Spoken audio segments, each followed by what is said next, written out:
Dabar pasakok. Kaip jūs? Retokai tave matom. Tik vis per teliką ir per teliką. Galų gale. Nu, ačiū Dievui, kad per televizorių pamatom. Nu, Tai va, labai daug matom tave. susitikimo, ne? Jo.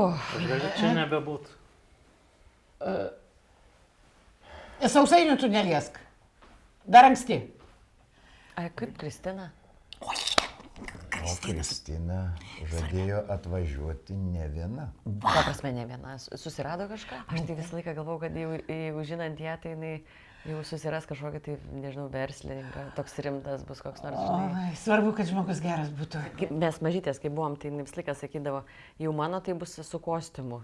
Visą laiką taip sakė. Ir su šlipsu. A tavo, kad su kuo bus, tu pasakyk man geriau. Nu, Su baig, kuo- mama, žinok, Taigi aš anūkų noriu, nu. Nu, tai tu Žilviną turi, žinai, gi tavo Žilvinas kaip sūnus, vaikas aš anūkų vėl noriu. Sėdi iki pat dabar. Pasakyk Žilvinui gerai apie anūkus. Gal pradės judėti. Mes turim, kas turėtų judėti, jin vyresnėlė.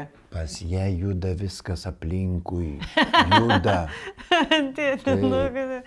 O pati vargšelė Aukščiausiam lygy pas ją taip juda. ir išdžius sena pana.